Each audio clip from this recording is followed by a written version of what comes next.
sedang mendengarkan Radio Arafana Institut Agama Islam Negeri Sorong.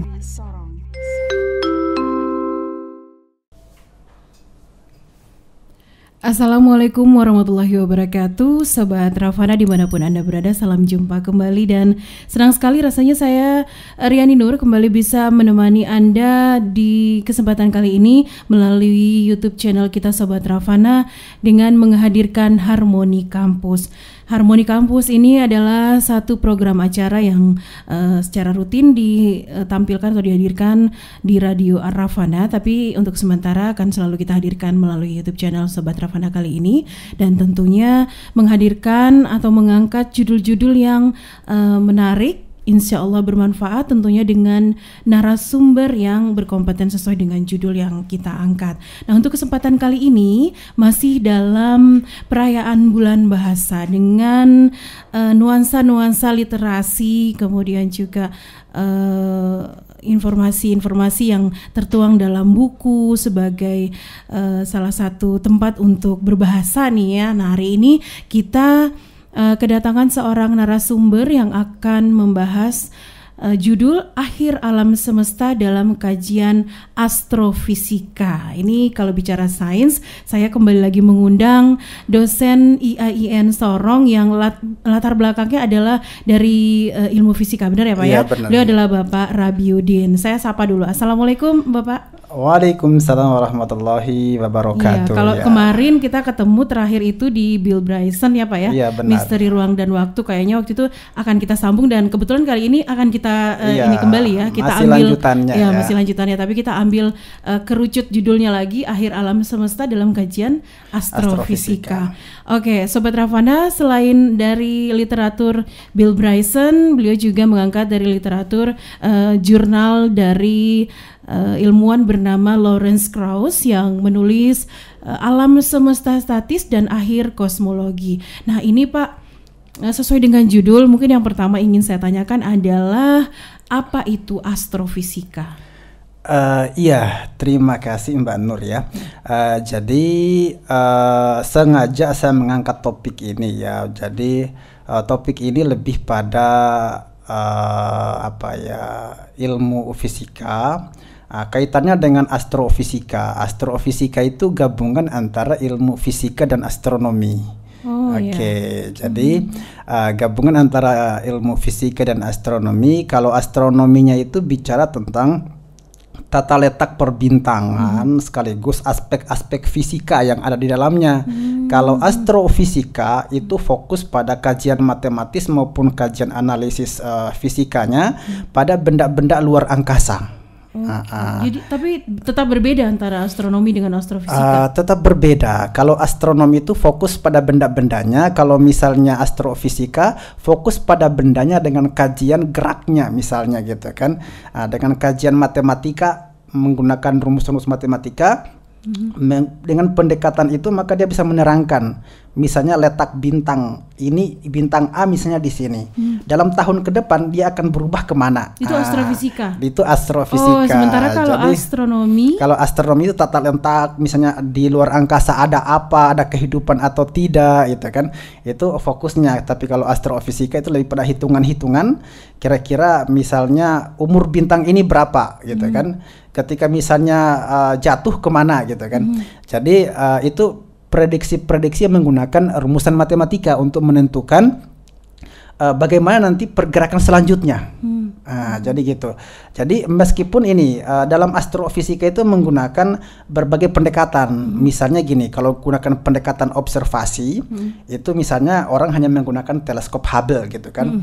Teleskop Hubble itu yang bisa mengamati bintang yang besar sekali itu ya, yang bisa mengamati keadaan luar angkasa. Sekaligus di situ bisa diprediksi misalnya ada benda yang mendekati bumi gitu kan. Jadi bisa dilihat di situ ada benda misalnya yang menjauh. Jadi ketika misalnya mendekat, apakah dia akan sampai ke bumi atau tidak? Ya itu benar. Menggunakan ilmu astrofisika. Astrofisika. Jadi seperti itu. Jadi kita bisa memperkirakan di astrofisika juga misalnya semesta ini akhirnya kapan gitu kan. Jadi tapi ini masih bersifat prediksi gitu kan. Masih bersifat prediksi, namanya kebenaran hakiki kan bukan di sini sebenarnya karena dia jangkauannya masa depan. Kalau bicara masa lalu mungkin it's okay. Kita bicara fakta, tapi karena kita bicara masa depan, sifatnya prediksi ya, perkiraan saja tentang misalnya alam semesta ini. Kalau dia prediksi misalnya itu butuh miliaran tahun lagi baru bisa berakhir. Kemarin di sesi pertama saya masih agak mengingat juga bagaimana bahasan kita tentang itu. Masih miliaran tahun, sementara kalau pendekatan agama misalnya gini kan, kiamat itu sudah dekat. Jadi ini sebenarnya ada hal yang perlu memang betul ya, bahwa kiamat sudah dekat itu nggak bisa karena itu kebenaran wahyu gitu kan. Tapi ada hal-hal misalnya kebenaran ilmu, misalnya ada kebenaran filsafat misalnya yang kita akan kaji, tapi sebentar lah itu. Saya ingin fokus di astrofisikanya dulu. Astrofisika itu bahan kajiannya adalah tadi, kemudian habis itu dia bisa memprediksi misalnya matahari itu umurnya sampai kapan. Jadi gitu. Kemudian misalnya bahan matahari itu dari apa saja. Itu bisa diprediksi berdasarkan pendekatan-pendekatan misalnya analisis, kemudian observasi. Ini dipadukan. Jadi para pakar astrofisika, gabungan dari misalnya ada astronomi juga di situ. Mereka sering melakukan perjalanan di luar angkasa. Sebenarnya kalau misalnya dibilang itu pekerjaan yang sia-sia sebenarnya. Karena gini, hanya menghabiskan energi untuk itu, sementara misalnya aspek kita dapat uang nggak dari situ, nggak dapat uang apa-apa sebenarnya, nggak ada gitu kan. Tapi ini kita ingin berangkat bahwa ini adalah motivasi riset yang kita ingin bawa. Orang misalnya mencari di planet lain misalnya ada kehidupan atau tidak gitu kan. Habis itu menggunakan berbagai pendekatan misalnya untuk menentukan umur planet ini berapa gitu kan. Habis itu kemarin misalnya baru-baru dikeluarkan Pluto keluar dari daftar planet gitu kan. Itu adalah bagian dari kajian-kajian astrofisika gitu kan. Jadi intinya adalah dalam astrofisika ini bicaranya bukan bumi, bukan bukan tanah ya, tapi bicaranya di luar buminya, kosmik, benar-benar kosmik, luar angkasa.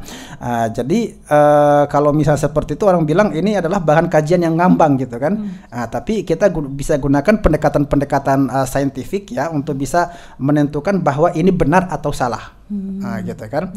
Bahwa ketika kita mengatakan Pluto itu ada. Sementara kita belum pernah lihat itu Pluto ada. Itu benar atau tidak kita nggak tahu. Gitu kan.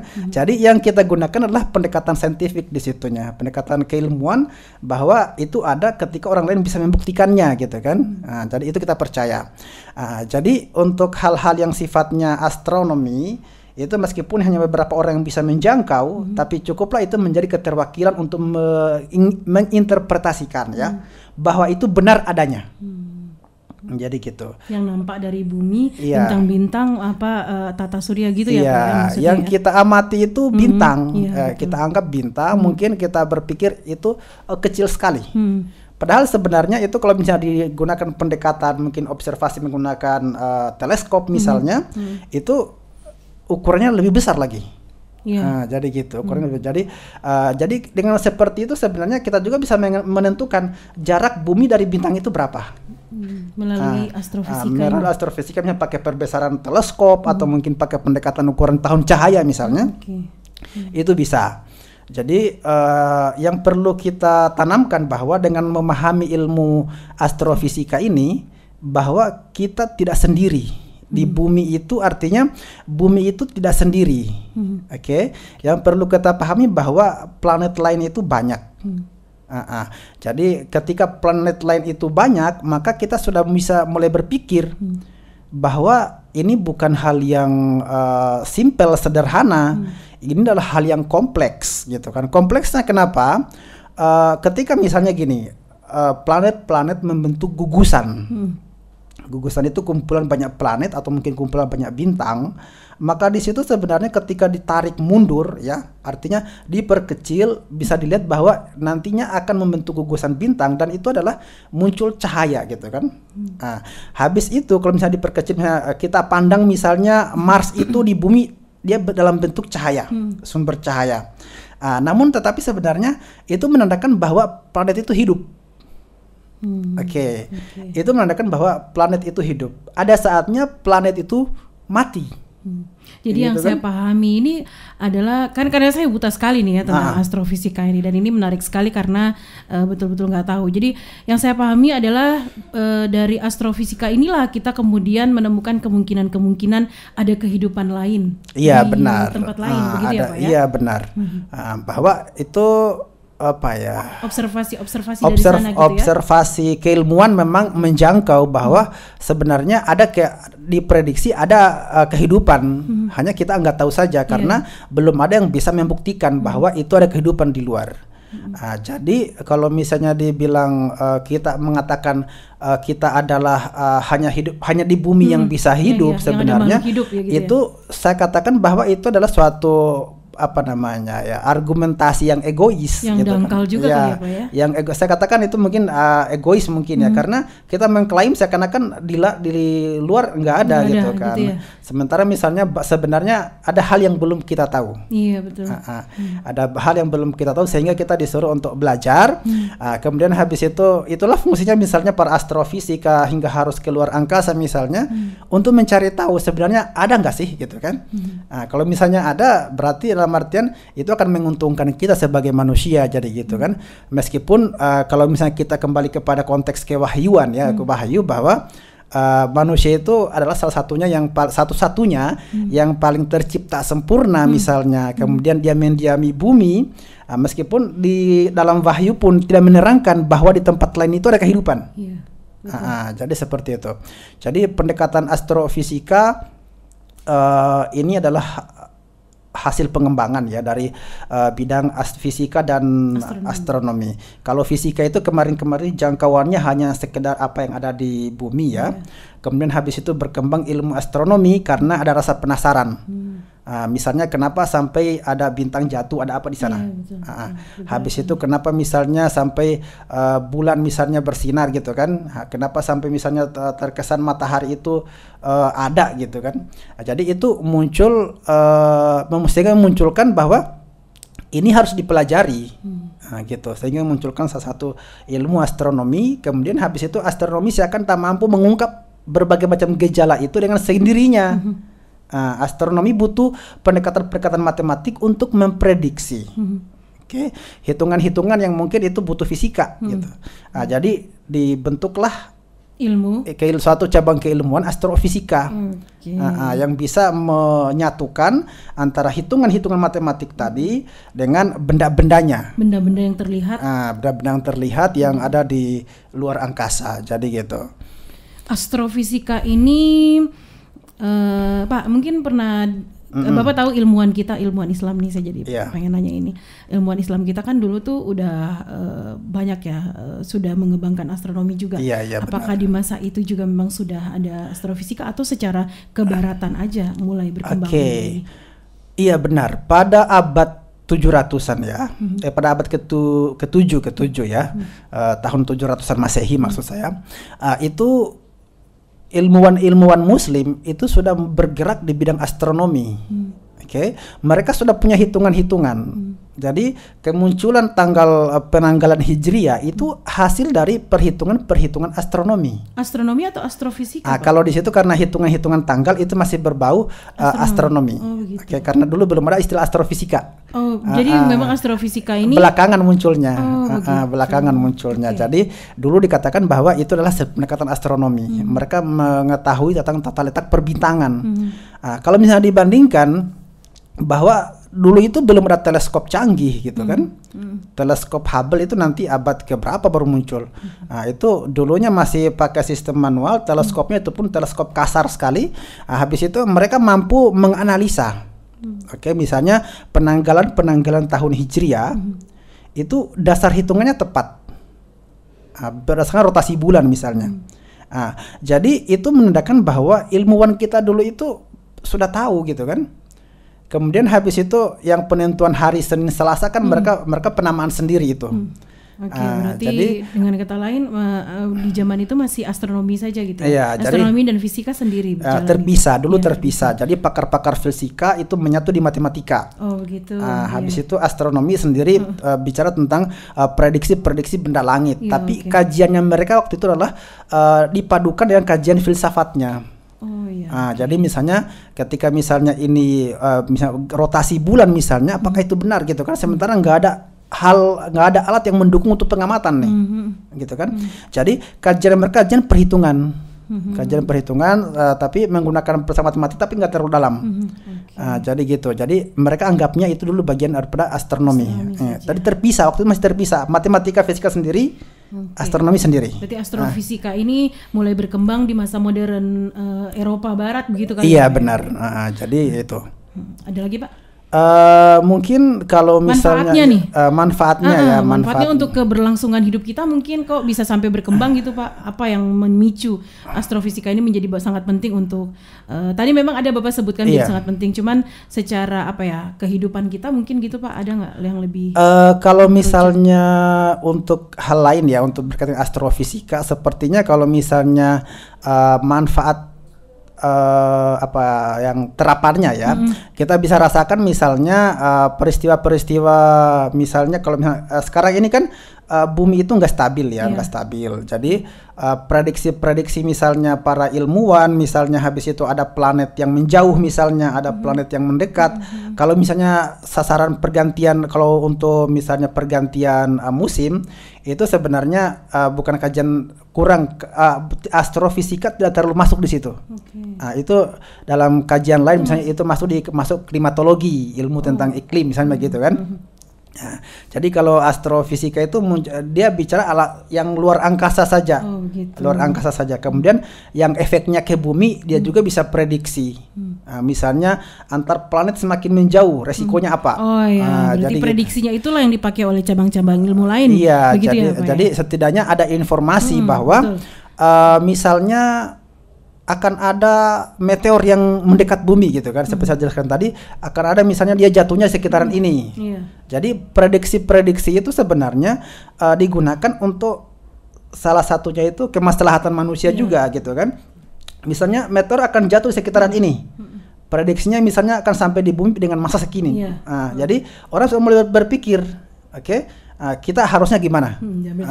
Ambil tindakan. Jadi itu manfaat untuk sementara ya. Tapi kalau misalnya untuk ke depan ini bermanfaat sekali karena umur bumi semakin tua ya. Jadi di sana gejala-gejala astrofisika banyak akan bermunculan. Jadi seperti itu. Di judul yang kita ambil juga ini tentang akhir alam semesta. Berarti astrofisika ini punya penggambaran bagaimana akhir alam semesta nanti ya Pak ya? Iya benar. Nanti kita lanjut di sesi kedua ya Pak ya. Bagaimana astrofisika sebenarnya menggambarkan akhir alam semesta. Nah Sobat Ravana, tadi sudah dijelaskan dengan sangat rinci oleh Pak Rabi tentang apa itu astrofisika, yaitu gabungan antara astronomi dan fisika yang ilmunya itu lebih spesifik ke pergerakan-pergerakan benda-benda langit. Seperti itu ya Pak ya. Dan manfaatnya tadi adalah menjadi gambaran prediksi bagi cabang-cabang ilmu yang lain termasuk klimatologi tadi, membantu untuk menentukan hal-hal yang mungkin akan menimpa bumi begitu ya Pak, yang mengganggu keberlangsungan kehidupan. Sebagai bentuk pertahanan kita juga nih sebagai manusia yang ada di bumi. Nah itu adalah astrofisika sebagai satu cabang keilmuan. Sobat Ravana, setelah ini saya akan kembali sesi kedua dengan pertanyaan yang lebih mendalam lagi. Saya ingin bertanya kepada narasumber kita tentang gambaran astrofisika mengenai akhir alam semesta itu seperti apa, dan nanti mungkin ada kaitannya juga dengan Al-Quran atau wahyu-wahyu yang diturunkan oleh Allah Subhanahu wa Ta'ala melalui Nabi Muhammad 1400 tahun yang lalu tertuang dalam Al-Quran tadi. Tetap di sini di Harmoni Kampus bersama saya Riani Nur dan narasumber Rabiuddin, Pak Rabiuddin. Beliau adalah dosen IAIN Sorong yang punya latar belakang ilmu fisika dengan judul kita Akhir Alam Semesta dalam kajian astrofisika. Tetap di sini.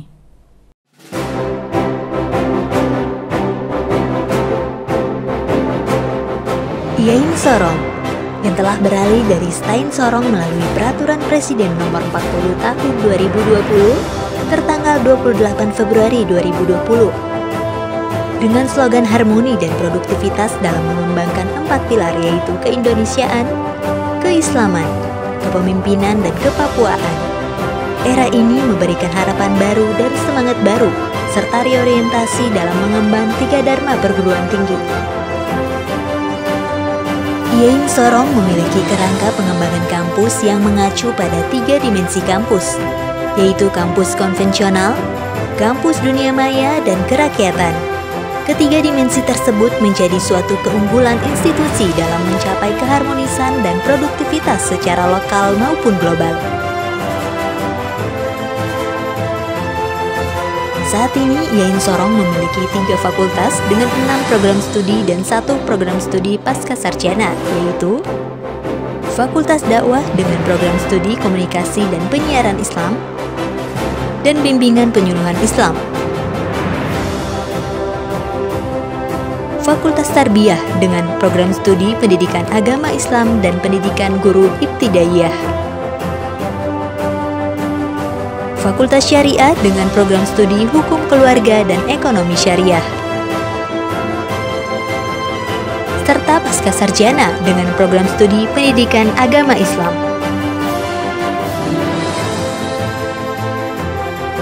Keberadaan Yain Sorong merupakan anugerah tersendiri bagi masyarakat di lingkungan Papua Barat, khususnya Kota Sorong sebagai perguruan tinggi negeri yang mampu mencetak lulusan unggul dan kompeten, serta menghasilkan sumber daya manusia yang mampu memajukan dan bersinergi dengan seluruh komponen pembangunan yang ada di Papua Barat.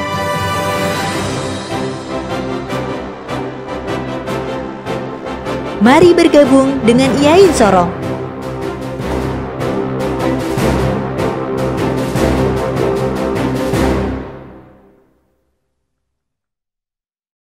Baik, Sobat Ravana, kita kembali di sesi kedua. Judul kita hari ini adalah Akhir Alam Semesta dalam Kajian Astrofisika. Di sesi pertama, kalau Anda mengikuti tadi sudah dijelaskan apa itu astrofisika. Lalu di sesi kedua ini, narasumber sudah saya tanyakan tadi ya, akan menjelaskan tentang bagaimana gambaran atau penjelasan akhir alam semesta ini nantinya menurut kajian dari astrofisika. Langsung saja nih ke Pak Rabi, silakan Pak. Oke, terima kasih. Kita akan mencoba mengaitkan bagaimana sih misalnya hal-hal yang dipelajari dalam astrofisika itu menjelaskan akhir daripada alam semesta. Oke, jadi kalau misalnya kita ini kan sifatnya prediktif, ya prediksi ya. Jadi kalau misalnya berdasarkan beberapa teori yang diungkapkan oleh Friedman, itu dikatakan bahwa nanti ada beberapa model, ada beberapa prediksi. Pertama misalnya dia menggunakan Big Crunch. Big Crunch itu adalah sebuah pendekatan yang mengatakan bahwa alam semesta itu akan berakhir dengan sebuah goncangan atau sobekan besar. Oke, jadi akibat dari goncangan itu, kemudian habis itu semesta terhambur, terhambur, terpisah-pisah. Itu mengatakan ini akibat dari bahwa semesta ini semakin mengembang. Oke, dikatakan dalam teorinya ya, bahwa semesta ini semakin mengembang. Akibat dari sifat mengembang itu, maka akan ada keadaan di mana gravitasi tak mampu lagi bekerja di situ. Ada proses di mana gravitasi melemah. Ketika gravitasi melemah, maka akan ada proses fisika akan bermunculan. Proses astrofisika misalnya karena melemah, jadi menyebabkan keterikatan antara planet dengan planet itu kendor misalnya atau berubah gitu kan. Jadi itu yang perlu dipahami juga bahwa semesta ini berbentuk ikatan-ikatan. Kalau misalnya dikatakan bahwa dia beredar pada lintasannya masing-masing. Sekali mengembang misalnya berubah lintasannya sedikit salah satu saja, maka akan bertabrakan. Resiko bertabrakan itu adalah akan disitulah dinamakan dengan proses chaos. Semesta itu akhirnya adalah chaos. Big crash tadi. Big crash, ya big crash, bahwa dia berakhir dengan peristiwa bukan ledakan ya, semacam dia tersobek. Sebenarnya dia bisa jadi dikatakan ledakan juga ya, ledakan meledak kemudian terbagi-bagi. Ketika terbagi-bagi menyebabkan ini gravitasi nggak stabil lagi. Ketika nggak stabil, itu bisa jadi disebabkan yang lain juga nggak stabil, menyebabkan yang lain nggak stabil. Ketika yang lain nggak stabil, maka hancurlah dia, gitu kan. Masing-masing bergerak di luar lintasan, kemudian tidak teratur lagi. Nggak karuan deh. Iya, intinya akhirnya adalah proses ketidakkaruan, gitu kan, ketidakteraturan. Tapi bagaimana sebenarnya? Apakah bumi duluan atau planet lain duluan? Kalau misalnya berangkat dari teori Big Crunch tadi, sebenarnya bumi itu adalah resiko akibat dari ledakan-ledakan lain. Gimana itu, Pak? Iya, jadi misalnya begini, bumi itu terguncang akibat dari lepasnya beberapa ikatan gravitasi yang lain. Jadi dia terguncang itu setelah yang lain terguncang, sehingga enggak normal lagi gravitasi di bumi, menyebabkan ada tumbukan. Jadi di tempat lain dulu nih ceritanya. Ada tempat lain dulu, di planet lain dulu yang chaos lebih dulu. Baru habis itu karena bumi tidak bisa mengimbangi, kemudian dia baru juga ikutan goyang. Iya, muncullah masalah-masalah. Jadi prediksinya begitu. Jadi bagaimana sampai yang lain terganggu, gitu kan? Yang lain terganggu itu nanti ada kaitannya dengan yang disebut dengan black hole. Black hole. Ya, atau lubang hitam, teori tentang lubang hitam, gitu kan. Katanya lubang yang daya magnetnya paling besar gitu, benar ya? Benar ya? Iya, yang punya daya magnet paling besar sehingga dia menyerap energi, menarik gitu kan, semua benda gitu, menarik semua benda, sehingga katanya dikatakan dalam jurnal yang lain matahari itu ikut tersedot. Perlahan-lahan. Iya, perlahan-lahan matahari ikut tersedot. Bayangkan kalau matahari ikut tersedot, apa yang akan terjadi di bumi? Jadi ini emang chaos jadinya. Emang chaos. Ini murni chaos. Pokoknya waktu itu, di saat itu manusia nggak bisa berbuat apa-apa. Iya, pasti. Ya, karena memang semuanya, kalau misalnya orang-orang memandang bahwa ini kuasa alam gitu kan, kuasa alam. Jadi ini proses alam, jadi kita nggak bisa bikin apa-apa. Jadi ada namanya, tadi saya kembali ke black hole, itu menyerap semua energi karena dikatakan lubang hitam. Lubang hitam itu maksudnya adalah dia lebih kepada radiasinya, radiasi elektromagnetiknya gitu kan. Jadi menarik semuanya, termasuk matahari pada saat itu. Bayangkan bumi seperti apa nanti. Jadi ketika black hole itu akan ada posisi di mana dia dalam keadaan tetap tidak menyerap lagi. Habis itu dia meledak. Setelah matahari black hole-nya meledak, maka buminya ikutan habis, jadi gitu kan. Jadi berarti bukan buminya yang terserap ya, mataharinya dulu terserap, kemudian black hole-nya berhenti, elektromagnetiknya bergerak, lalu dia meledak dan akhirnya kita ya hancur. Kita hancur, jadi seperti itu. Mudah-mudahan kita tidak ada di masa itu, maksudnya. Karena mungkin boleh dibilang itu ngeri sekali. Banget itu banget ini. Jadi emang ini kalau misalnya orang berkata ini adalah itu imajinasi saja, orang bilang gitu kan, itu imajinasi, nggak benar tuh gitu kan. Tapi sebenarnya gini, itulah fungsi pengetahuan untuk menerangkan hal-hal di masa mendatang. Jadi kalau misalnya dicari itu benar nggak sih, yang perlu dipahami bahwa konsep kebenaran itu ada dua. Ada yang disebut dengan kebenaran ilmu, nanti kemudian ada yang disebut kebenaran wahyu. Kalau kebenaran ilmu itu mungkin carinya lewat pengkajian, lewat analisis, lewat filsafat, itu adalah kebenaran ilmu. Jadi kita tinjau dulu ini dari segi kebenaran ilmu gitu kan, bahwa dari segi ilmu pengetahuan ini memprediksikan ini. Jadi gitu. Jadi gambaran semesta itu seperti itu akhirnya. Dari teori Big Crunch. Big Crunch. Jadi kemudian habis itu ada lagi yang kedua, ada namanya Big Freeze. Big Freeze. Kalau freeze itu beku berarti. Iya, beku. Jadi akan ada keadaan di mana bumi nantinya itu akan membeku. Karena penurunan suhu besar-besaran. Jadi kenapa sampai orang berpikir gini ya? Ada sebuah ketersambungan dengan tadi. Kadang membeku, matahari menjauh. Habis Berarti itu hampir mirip berarti ya? Iya, tertarik juga berarti. tertarik, itu. iya, benar. Semakin menjauh dari bumi gitu. Kemudian dia terserap oleh black hole dingin.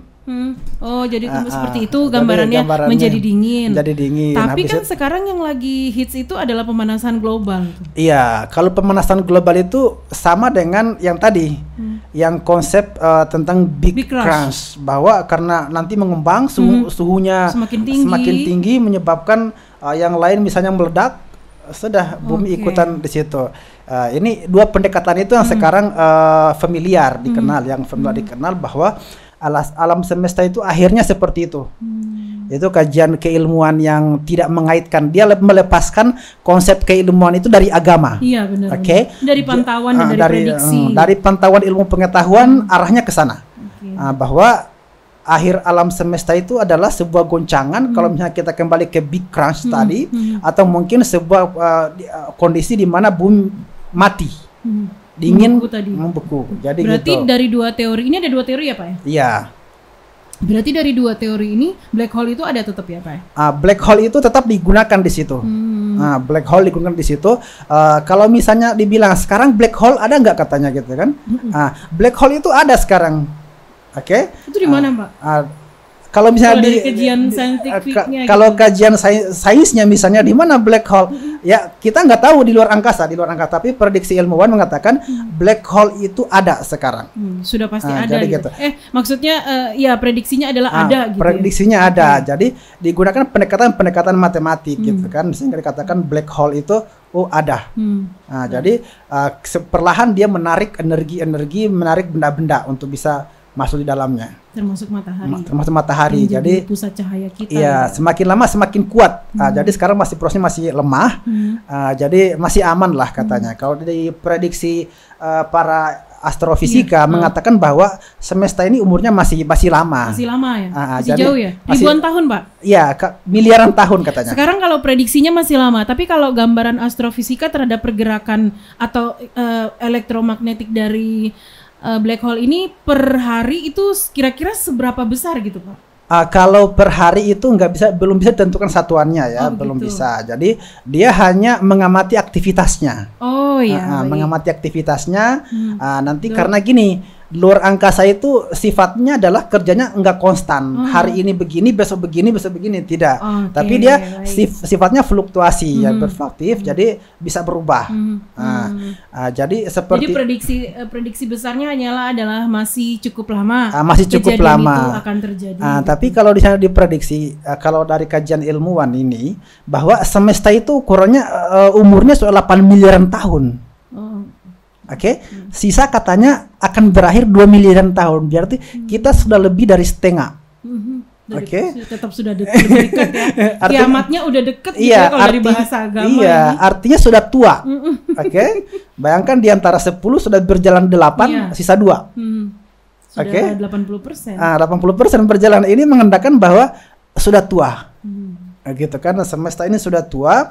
Jadi setidaknya prediksi-prediksi untuk astrofisika itu akan kepake nanti. Jadi tentang akhir alam semesta tadi lebih fokus di dua teori itu. Terlepas dari apa yang dikatakan Wahyu, dia menerangkan bahwa dia akan mengembang, bahwa semesta itu berkembang, kemudian habis itu akibat dari mengembangnya itu menyebabkan suhu terkontrol, kemudian habis itu meledak, yang lain bumi ikutan. Intinya adalah di situ bumi bukan yang pertama. Bumi meledak itu akibat. Ya, bumi mendapatkan efeknya gitu ya. Iya, mendapatkan efeknya. Jadi ini kalau kita kita kaitkan dengan Al-Qur'an tadi dengan Wahyu. Benar. Ini kajiannya ketika misalnya kita masukkan misalnya Wahyu dalam hal alam semesta. Apakah misalnya ada sesuatu hal yang berbeda atau tidak gitu kan.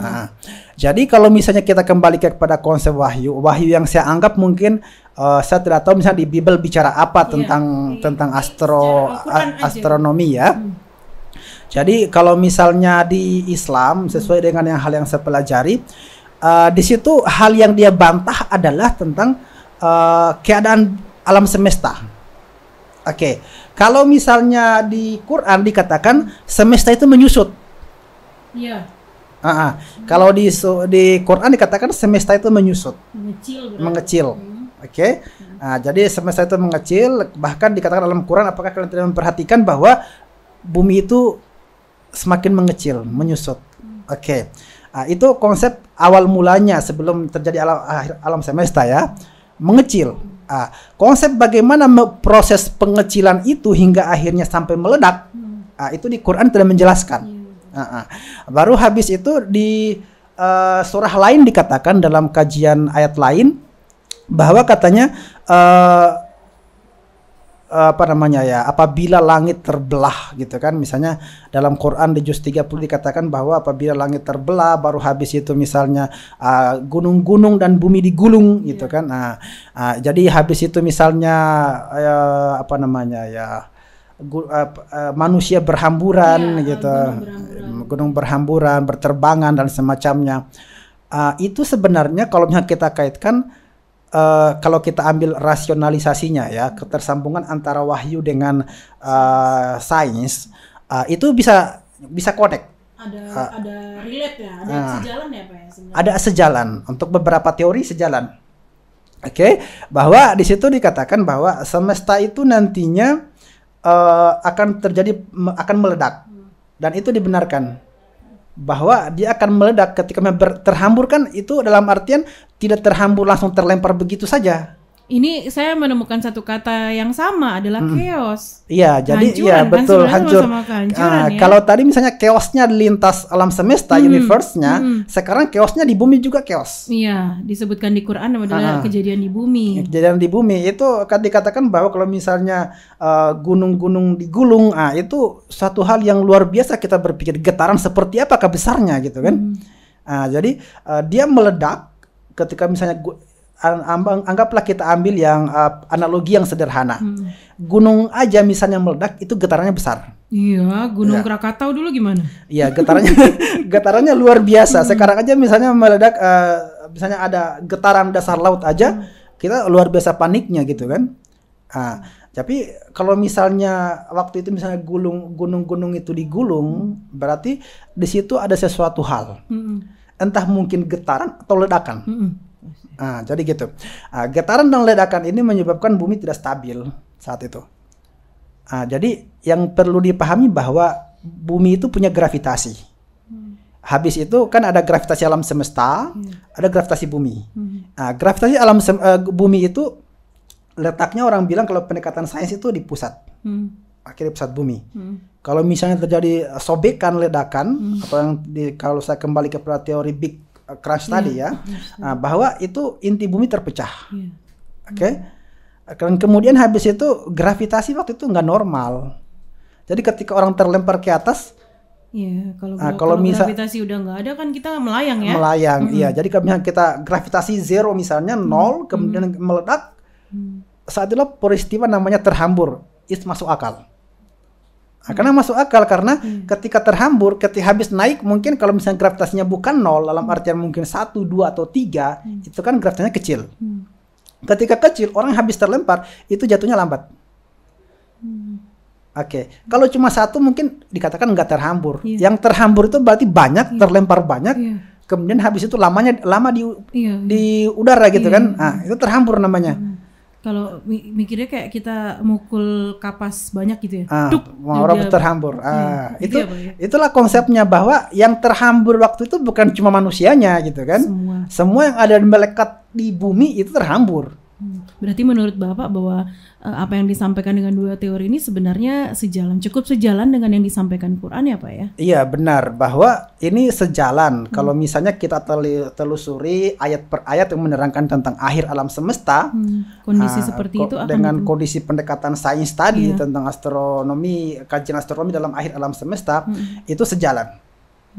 Sejalannya bahwa teori-teori sains itu menerangkan akhir alam semesta seperti ini. Kemudian Quran mengatakan itu juga benar, itu sesuai. Jadi kalau misalnya kalau yang tadi yang Big Freeze itu mungkin saya nggak temukan dalam Quran. Oke, yang misalnya dalam keadaan dia menetap kemudian dia membeku. Tapi dua teori tadi waktu kejadiannya sama ya Pak ya teorinya? Maksudnya sama-sama masih perkiraannya masih 2 miliar tahun lagi gitu sama-sama. Iya. Itu masih lama, ukuran waktunya masih lama dari sekarang. Nah, tapi kalau pendekatan agama, wahyu bilang gini, kan gini, kalau misalnya di dalam agama peristiwa hancurnya semesta itu disebut dengan kiamat. Gitu kan? Hancurnya alam semesta itu ditinjau dari segi misalnya kalau misalnya wahyu kajiannya itulah kiamat namanya. Nah, kalau misalnya kiamat itu dalam wahyu dikatakan itu dekat. Nah, itu kiamat dekat. Sudah dekat.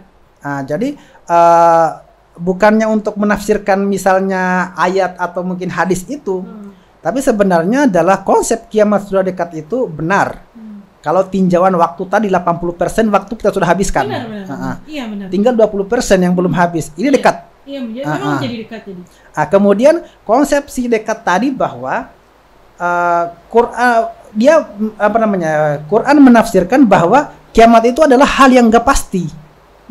Oke, bisa sekarang, bisa 2 miliar tahun yang akan datang.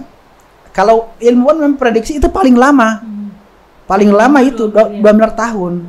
Tapi kalau Quran mengatakan itu dekat, dalam artian bisa besok, bisa tahun depan, bisa kapan saja. Nah, itu dia menggunakan pendekatan minimal. Oh, yang teori 2 tadi. Kalau wahyu menggunakan pendekatan minimal. Oke, ya. Kalau bisa terjadi sains, hari ini besok. Ya. Kalau sains tadi menggunakan maksimalnya 200 tahun lagi. 2 miliar tahun lagi. Oke. Jadi resikonya gini, bahwa kalau wahyu mengatakan paling sudah dekat, resikonya sebagai manusia akan introspeksi diri, kiamat besok. Kalau manusia beragama nih Pak, seperti itu. Tapi kan kalau bagaimana tanggapan Bapak itu? Kalau manusia yang memang ingin selalu hidup kan pasti dia dengan prediksi-prediksi ini dia bikin gimana agar kita tuh selalu ada kehidupan di bumi. Jadi begini. Kalau misalnya kita orang beragama beranggapan kalau misalnya kiamat toh menyerahlah nggak apa. Gitu kan. Bagaimana kalau misalnya orang yang misalnya jauh dari agama, atau dia orang sains, orang sains ya yang mengedepankan rasionalitasnya, akalnya gitu kan. Jadi dia berupaya bagaimana ini tidak habis ini, bagaimana tidak kiamat gitu kan.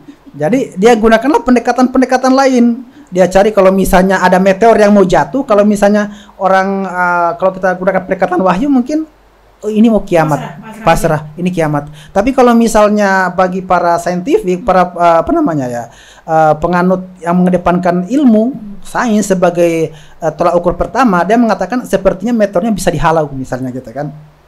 Bisa dihalau misalnya ketika misalnya meteor, dicarilah bahan meteor ini. Oh, kalau gitu kita sediakan elektromagnetik, medan magnet yang bisa menghalau. Jadi ada usaha-usaha di situ. Jadi bagaimana ya? Keduanya sebenarnya punya sisi positif masing-masing gitu kan.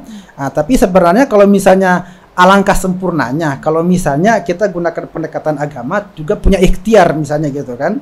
Punya ikhtiar. Tapi kalau misalnya yang nggak punya agama, mereka berprinsip bahwa ini adalah bagian dari hukum alam. Semasih bisa ditanggulangi dengan usaha manusia, it's okay, bisa.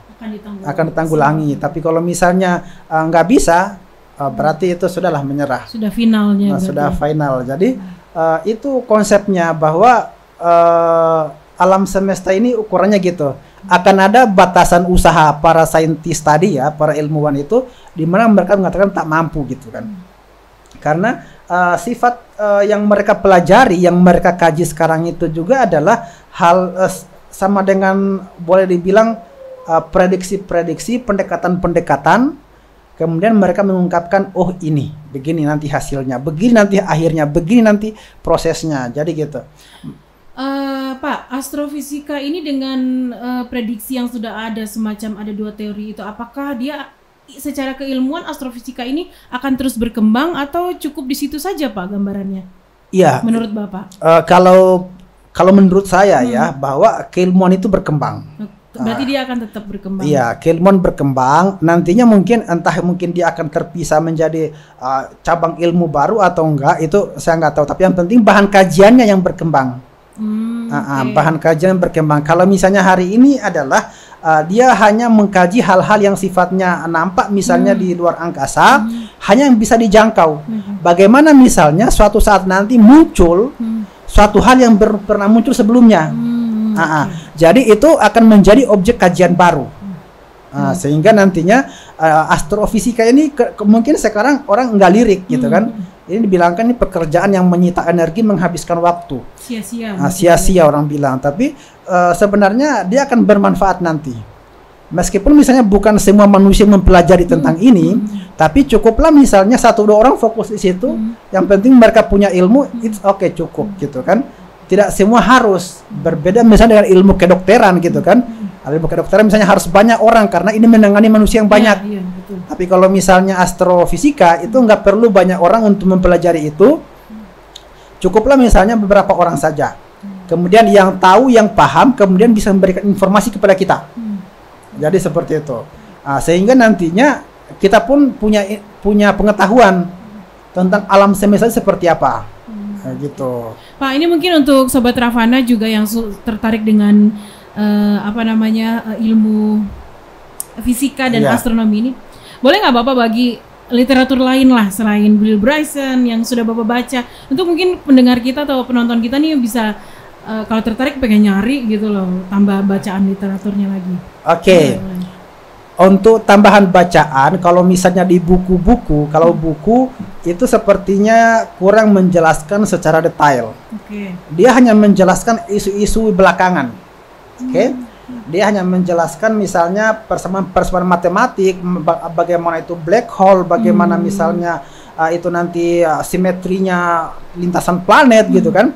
Dia tidak akan bisa memprediksi masa kini atau yang terbaru dengan masa yang akan datang di buku.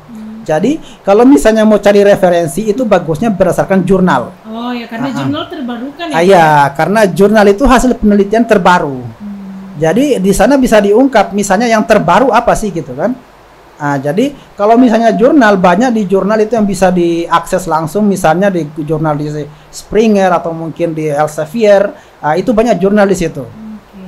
Jadi silakan nanti akses aja, misalnya tulis aja misalnya The End of Universe, jadi akhir alam semesta.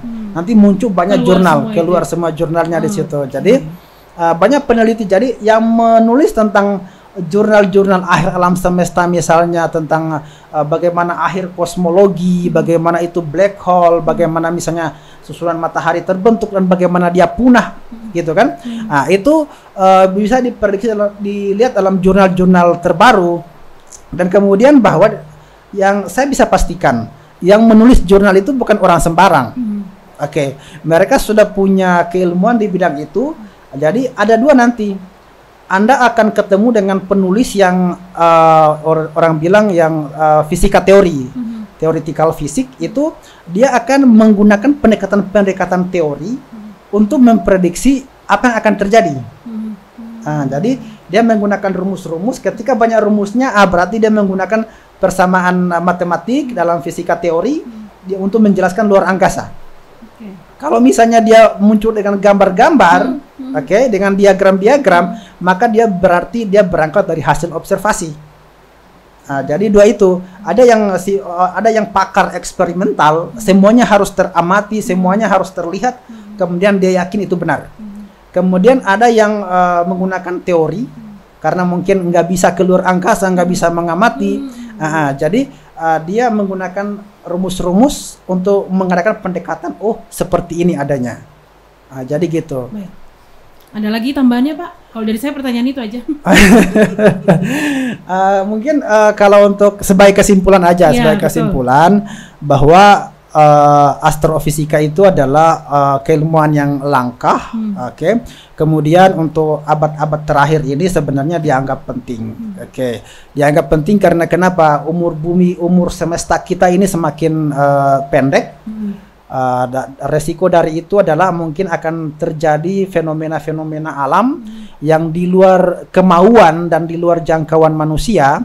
Olehnya butuh kesadaran dari kita bahwa ini harus dipelajari dan harus dicari tahu. Sehingga minimal gini, ketika misalnya ada hal yang jatuh misalnya dari luar angkasa, kemarin misalnya di bagian Jawa itu ada meteor yang sampai tembus ke bumi gitu kan. Nah, itu kita bisa tahu, oh ini meteor. Jangan sampai misalnya kita punya argumentasi lain, kita punya prediksi lain, pikiran lain, sehingga dikatakan itu bagian dari keilmuan yang sesat gitu kan. Nah, jadi dibutuhkan pengetahuan dasar dari kita juga supaya paham bahwa oh ini fenomena alam. Nah, gitu. Kemudian kesimpulan lain bahwa dengan mempelajari tentang akhir alam semesta ini, kita mulai berbenah diri bahwa semesta kita singkat lagi nih. Kalau misalnya prediksi wahyu tadi dalam waktu dekat, meskipun misalnya sains memprediksi masih lama, tapi itu adalah jangkauan maksimalnya, tapi minimalnya bisa sekarang, bisa besok, bisa hari ini. Kapanpun. Tiba-tiba misalnya ada ledakan, tiba-tiba misalnya bumi bertumbukan, itu nggak bisa kita jangkau. Bahwa kalau misalnya kita prediksi, kita menggunakan pendekatan ilmu, oh nanti akan ada pengumuman dari BMKG misalnya gitu kan, bahwa ada planet yang akan mendekati bumi. Oke, itu kalau misalnya sifatnya lambat. Oke, yang sementara dikatakan bahwa ledakan itu cepat. Sepersekian sekon itu meledak kemudian selesai. Oke, mungkin itu setidaknya pengetahuan tentang akhir alam semesta bisa memberikan apa ya pelajaran bagi kita untuk mengintrospeksi diri. Bahwa kalau misalnya untung kalau misalnya nanti jauh alam semesta berakhir. Iya. Kalau sudah bagaimana misalnya besok kita masih ada dan alam semesta itu berakhir, itu kan bisa dibayangkan ngerinya gimana. Kemudian habis itu misalnya kita akan kembali kepada Tuhan, dan saat itulah mungkin kita dikatakan terlambat. Mungkin dari sekarang setelah itu misalnya cobalah kita berbenah diri dalam artian memperbanyak amal-amalan kebaikan bagi kita orang yang beragama. Oke, karena konsepnya adalah pada Tuhanlah kita akan kembali. Mungkin demikian. Satu lagi ya. Oke. Sudah, Pak? Sudah mungkin. Baik, itu adalah penjabaran yang sangat komplit dari bahasan kita untuk hari ini, yang mana kita sudah sama-sama tahu tentang gimana sih astrofisika ini menggambarkan akhir alam semesta. Sobat Ravana, terima kasih kalau Anda menonton sampai detik di mana saya ngomong ini ya, karena ini pertanyaannya mungkin ada agak sedikit banyak ya Pak ya. Terima kasih sudah menjawabnya dengan komprehensif sekali, dan saya secara pribadi juga pasti sangat berharap agar ini bermanfaat bagi yang menontonnya hari ini. Terima kasih banyak Pak untuk kesediaan waktunya untuk semua penjelasannya. Nanti di lain waktu mungkin kita bisa ini lagi ya. Nah, ini masih dalam kaitannya bulan bahasan di bulan Oktober. Tadi disampaikan oleh Pak Rabiuddin bahwa tidak hanya buku, kalau Anda ingin lebih dalam lagi tentang sains, fisika, astronomi, matematika, Anda bisa dengan rajin mencari melalui jurnal-jurnal yang selalu terbarukan di situs-situs atau website-website yang memang menyediakan jurnal-jurnal sains di sana. Itu dengan orang yang mengerjakannya adalah orang yang pastinya berilmu, dan kajian yang diangkat juga pastinya dengan teori maupun juga observasi yang komplit ya Pak ya. Iya, benar. Baik. Terima kasih juga saya ucapkan untuk dari seluruh tim produksi yang sudah bertugas hari ini. Kami mohon maaf juga jika ada kesalahan. Semoga saja Anda selalu mendukung channel ini ya Sobat Ravana, untuk selalu menghadirkan materi yang lebih menarik atau bahasan yang lebih menarik lagi. Anda boleh ikut berpartisipasi melalui kolom komentar kita kalau ada tema-tema yang ingin kami angkat atau Anda ingin kami angkat melalui YouTube channel ini. Baik, saya pamit bersama dengan narasumber dan juga seluruh tim produksi. Terima kasih untuk kebersamaannya. Assalamualaikum warahmatullahi wabarakatuh. Waalaikumsalam warahmatullahi wabarakatuh.